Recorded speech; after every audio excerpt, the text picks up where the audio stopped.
이번 다카이치 총리의 중의원 선거 압승, 송찬욱 도쿄 특파원과 자세히 알아보겠습니다. 송 특파원, 이 압승의 비결은 뭐였을까요? 한마디로 표현하자면 다카이치 총리의 인기입니다.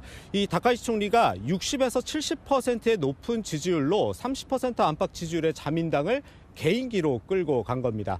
제가 선거 현장 취재를 하다 보면 이 자민당 후보들의 선거 포스터에는 자신의 얼굴뿐만 아니라 인기가 높은 다카이치 총리의 사진도 함께 넣어두는 경우가 참 많았습니다. 그리고 선거 유세 현장을 가보면 다카이치 총리와 내가 얼마나 가깝다 이거를 강조하기도 하고요. 이 총리의 유행어죠. 일하고 또 일하겠다 이 말을 반복해서 사용하기도 했습니다. 이 아사히 신문에 따르면 선거에서 이기게 해준 사람을 따라가는 게 자민당이라면서 이제 곧 당은 다카이치 1색이 될 것이다 이런 목소리가 나오고 있다고 합니다. 그렇다면 이번 압승 예상 밖이었습니까? 다카이치 총리가 지난달에 중의원을 막 해산했을 때만 해도 제가 현지에서 전문가들을 많이 만나봤는데 자민당이 선거에서 이기긴 이기겠지만 과반을 조금 넘길 것 같다 이렇게 표현을 했습니다. 그런데 이 다카이치 총리가 전국을 누비기 시작하면서 분위기가 확 바뀌더라고요. 이 12,480km 전국을 다니면서 후보 지원에 나서다 보니까 300석을 넘길 수도 있다는 조사 결과가 조금씩 나오더니 결국 압승으로 이어졌습니다. 그러면 이 다카이치 총리 유세를 좀 보면 뭔가 좀 다른 게 있습니까?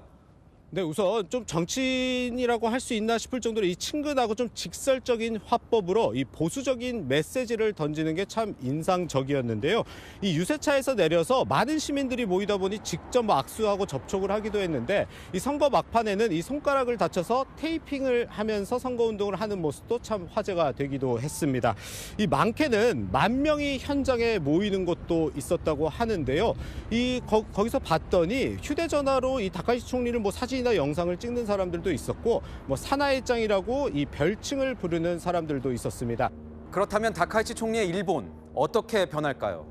우선 이번 선거 결과 다카이치 1강 체제를 구축했다 이렇게 표현을 할 수 있을 것 같습니다. 현재까지 사실상 이 다카이치 총리를 견제할 수 있는 세력이 없어진 상태입니다. 이 적극적 재정 정책이라든지 보수적 안보 정책을 다카이치 총리의 뜻대로 추진할 수 있는 환경이 조성된 거죠.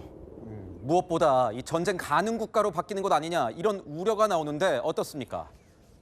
네, 다카이치 총리는 이 선거 과정에서 개헌을 추진하겠다는 뜻을 공개적으로 밝혀왔습니다. 이 개헌 추진의 핵심이 뭐냐면 이른바 평화헌법으로 불리는 헌법 구조를 개정하겠다는 겁니다. 현재 군을 보유하지 못하게 돼 있는데 여기에 자위대를 명기하겠다는 거죠. 차차 전쟁 가능 국가로 전환을 추진할 수도 있는 겁니다. 다만 이 헌법 개정 같은 경우에는 이 여소야대인 참의원에서도 3분의 2 찬성이 필요하기 때문에 당장 추진은 어렵기 때문에 한동안은 이 여론전에 다카이치 총리가 나설 것으로 보입니다. 앞으로 한일 관계 어떻게 변화될지도 주목되는데요. 사실 가장 궁금한 부분일 것 같아서 저도 이제 현재 전문가들한테 물어봤더니 당장 다카이치 총리가 한일 관계를 악화시키진 않을 것이라고 내다봤습니다. 이번 선거 압승으로 이 정권이 굉장히 기반이 안정됐기 때문에 지지율 반전 카드라든지 이 보수층 결집 카드로 이 한일 관계를 사용할 이유가 없어졌다는 건데요. 다만 변수는 있습니다. 오는 22일을 주목해야 하는데요. 이른바 다케시마의 날이 있는데 그동안에는 관행적으로 차관급을 정부 대표로 파견을 해왔는데 만약에 다카이치 총리가 장관급으로 격상하게 될 경우 한일 관계 좋을 일이 있을 수가 없겠죠. 또 야스쿠니 신사 참배 같은 경우에 다카이치 총리가 주변국의 이해를 구해보겠다고는 했는데 이게 이 야스쿠니 신사 참배가 언제 터질지 모르는 시한폭탄이다 이렇게 표현할 수 있겠습니다. 지금까지 도쿄에서 전해드렸습니다.